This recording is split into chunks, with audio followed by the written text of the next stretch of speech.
I never had that special sisterly bond you see in movies or read about in books. Jessica was already 10 years old when I came along, practically a different generation. While she was experiencing her first crushes in high school, I was still playing with dolls. Our parents, like many who have children far apart, seemed to hold a special place in their hearts for their firstborn. Jessica could do no wrong in their eyes, and that pattern continued well into our adult years. When I turned 18 and started college in our hometown, Jessica was getting married to David, a local accountant she'd met at church. I remember her wedding day clearly. She was glowing with happiness, and our parents couldn't stop crying tears of joy. I was just relieved I could live at home while attending college, to save money. Little did I know what that decision would cost me.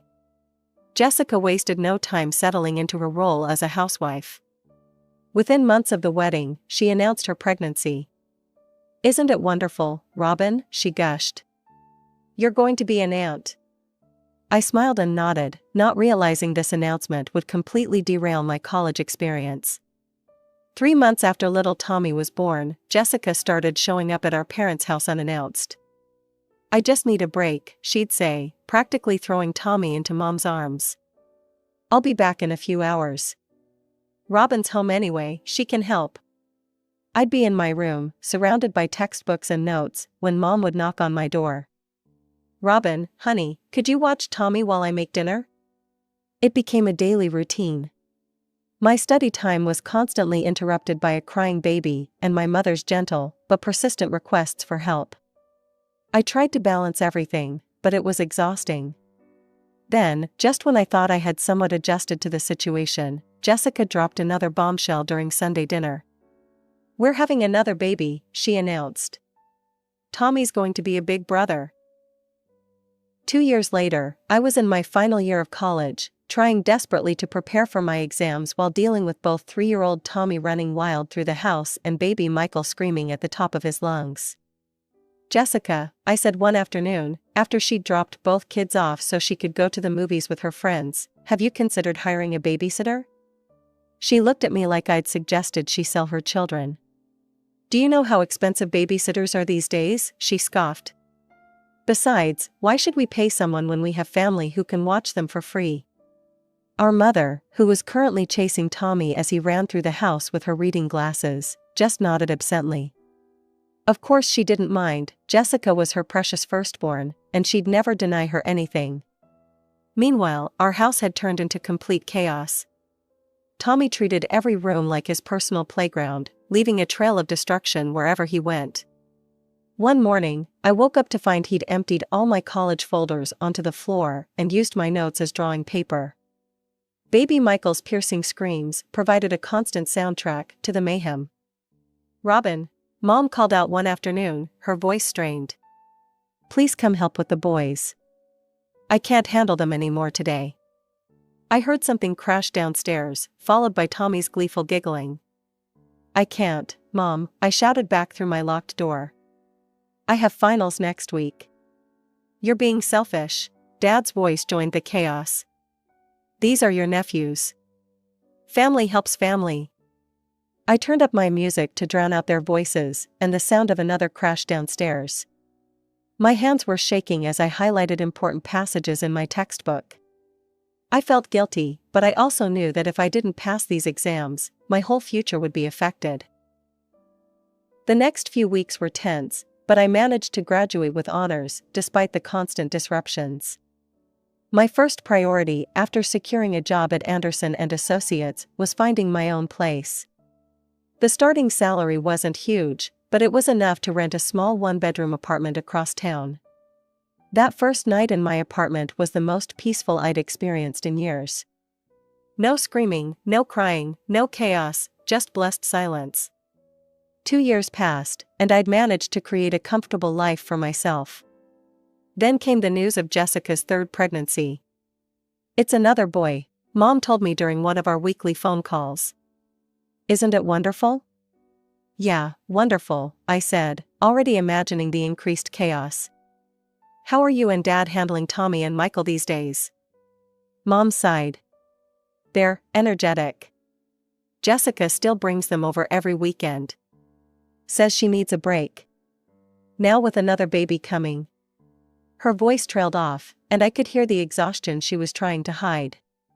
During my next visit home, I found my parents looking older than their years. Tommy and Michael were racing through the house, playing some game that seemed to involve throwing all the couch cushions on the floor. Jessica had just dropped them off before heading to brunch with friends. "Mom, Dad," I said carefully, watching them chase after the boys, "you know you don't have to do this, right? You can say no to Jessica." Dad turned to me, his face red with either exertion or anger. "That's such a selfish thing to say, Robin.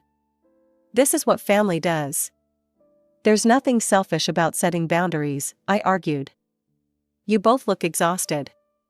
"You don't understand what family means," Mom snapped, even as she picked up another cushion from the floor. "You've never understood.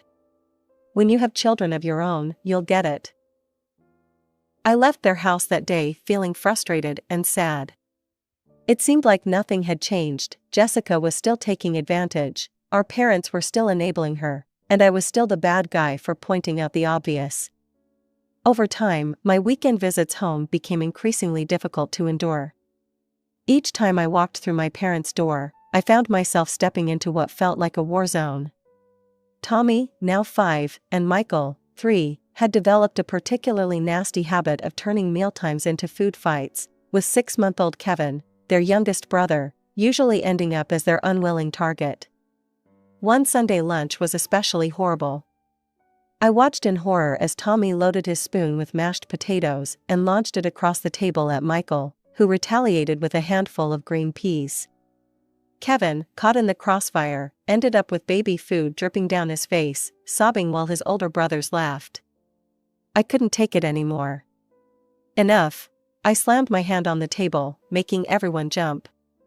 "Tommy, Michael, get over here right now." They stared at me, unused to being confronted.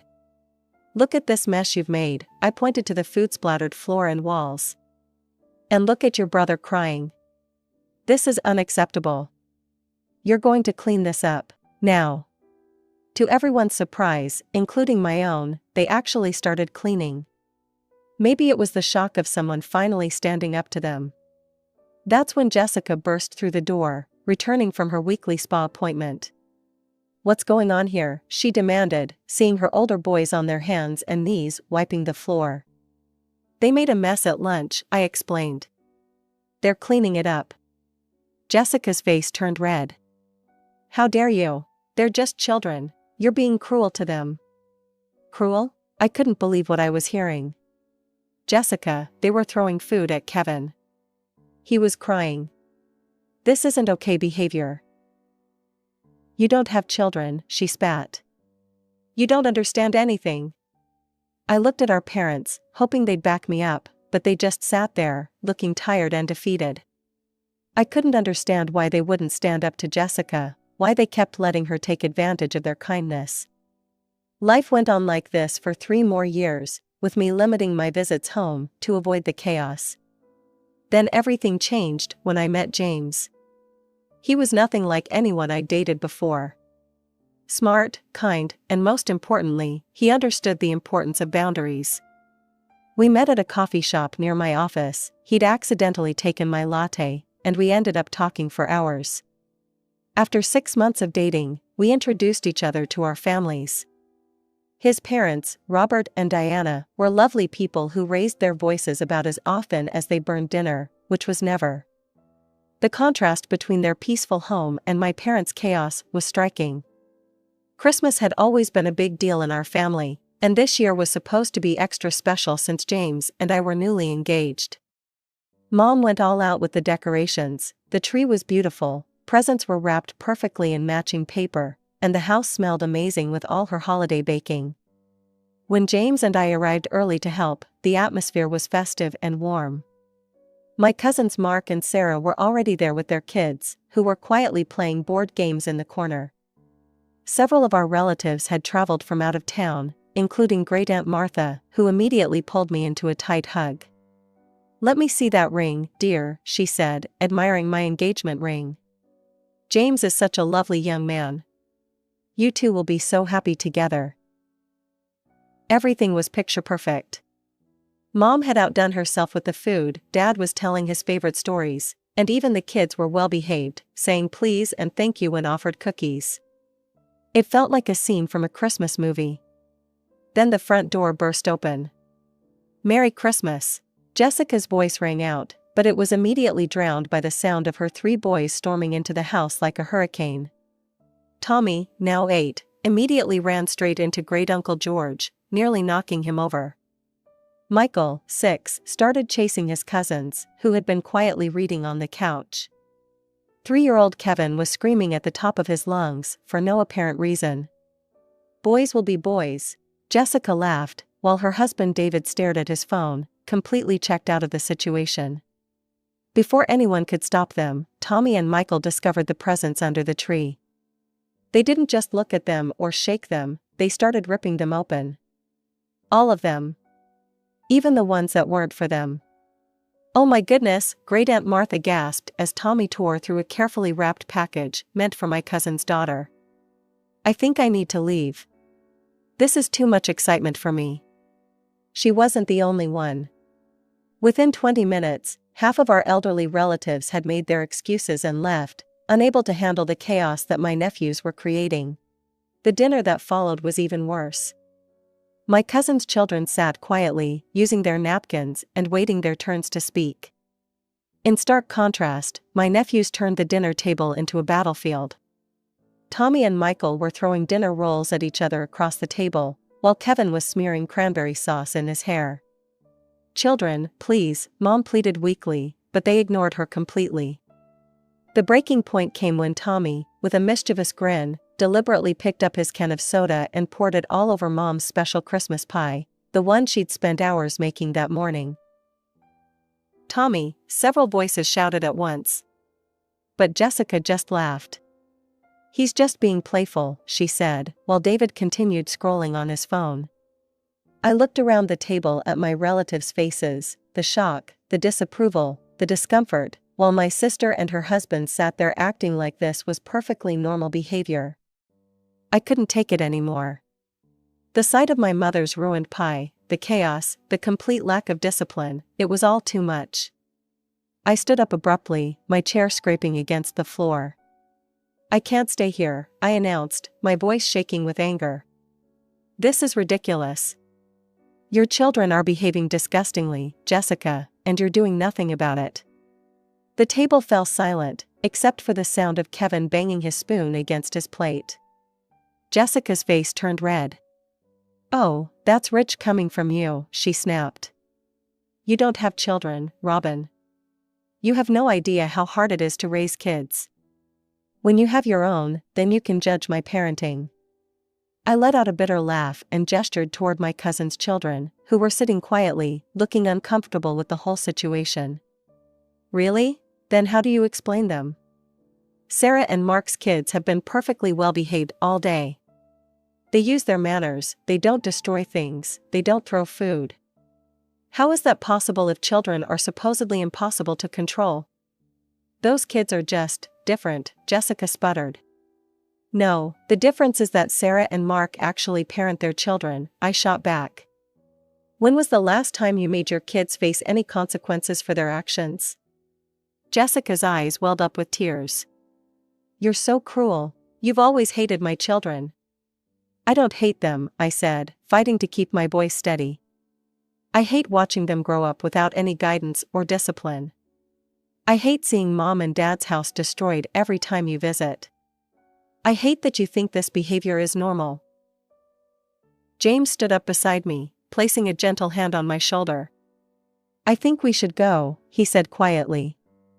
Jessica was full-on crying now, while her boys continued their chaos, completely unfazed by the drama unfolding around them. David finally looked up from his phone, seeming mildly annoyed by the disruption. "Merry Christmas, everyone," I said, my voice thick with sarcasm. "Sorry, Mom, but I just can't watch this anymore." James and I left to the sound of Jessica's sobs and Tommy's triumphant yell as he launched another dinner roll across the room. 2 months later, we were sitting in our apartment, working on the wedding guest list. The Christmas disaster was still fresh in our minds as we looked at the names. We can't invite the boys, I said finally, voicing what we were both thinking. They'll ruin everything. Can you imagine them during the ceremony? During the reception? James nodded. What if we just make it completely child-free? No kids under 16, period. That way it's not personal, it's just a blanket policy. You don't think people will be offended? Some might be, he admitted. But if it applies to everyone equally, it's harder to argue with. Sarah and Mark might be disappointed their kids can't come, but at least they'll understand it's not targeted at them specifically. I thought about the peaceful ceremony we'd been planning. No chaos, no food fights, no screaming children. Just an elegant celebration of our love, surrounded by mature guests who could actually appreciate the moment. A child-free wedding, I repeated, trying out the words. You know what? I actually love it. I chose a Sunday afternoon to break the news to my family. In retrospect, maybe I should have done it when Jessica and her kids weren't there, but finding them absent from our parents' house was like trying to catch lightning in a bottle. As soon as I walked in, I had to dodge a remote control flying through the air, thrown by Tommy while chasing Michael. Kevin was crying on the floor because his brothers had knocked over his blocks for the third time. Mom, Dad, I started, raising my voice over the chaos. Jessica, I need to talk to you all about the wedding. Sure, honey, Mom said, trying to clean up juice that Kevin had spilled on the carpet. I took a deep breath. James and I have decided to make the wedding child-free. No children under 16 will be attending.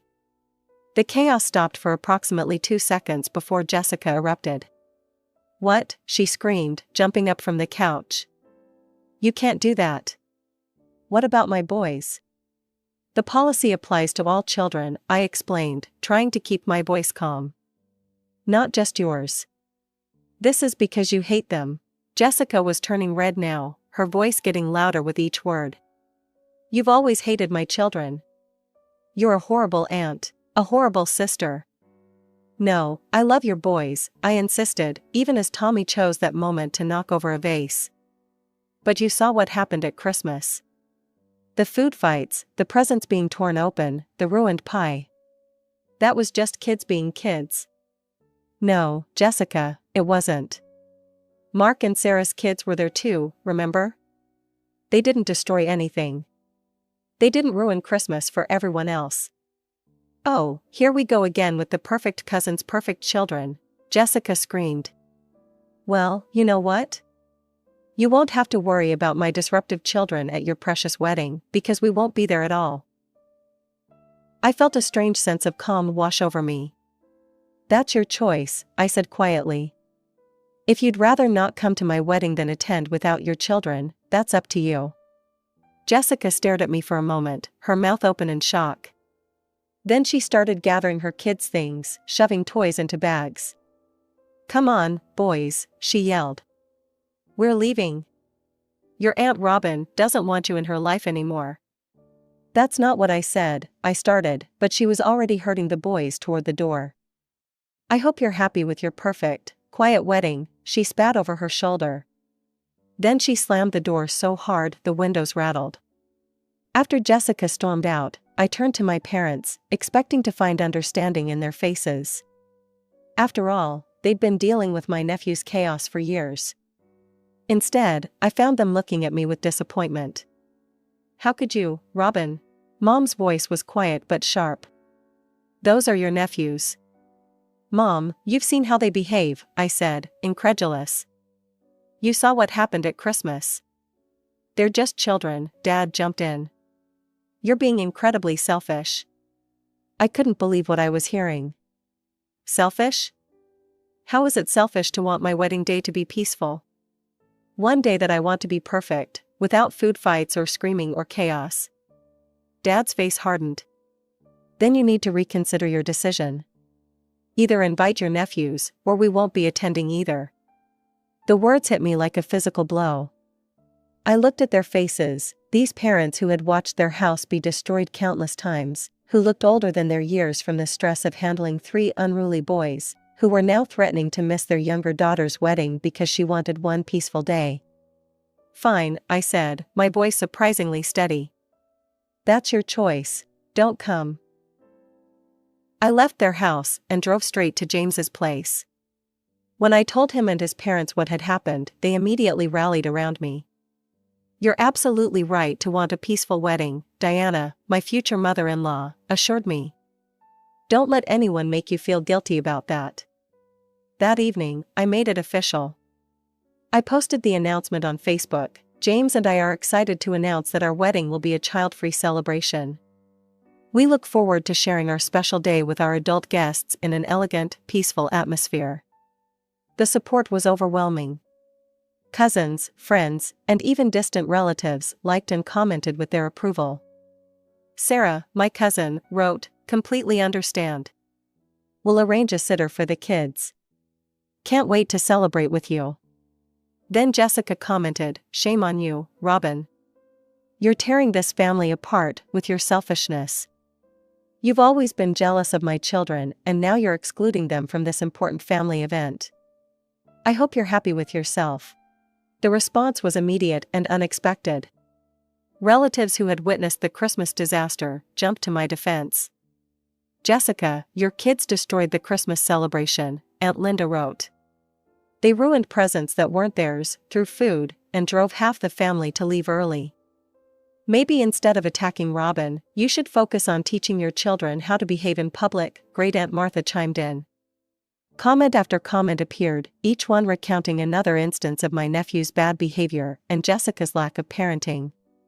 The post turned into a catalog of years of chaos and destruction, all of which Jessica had dismissed or ignored. Jessica's responses stopped abruptly. For once, she had nothing to say in defense of her children's behavior, perhaps because, for the first time, she was facing unified opposition from the entire family. My phone rang 3 days after the Facebook post explosion. When I saw Mom on the caller ID, my stomach tightened, but I answered anyway. "Robin?" Mom's voice was soft. "Your father and we saw your post."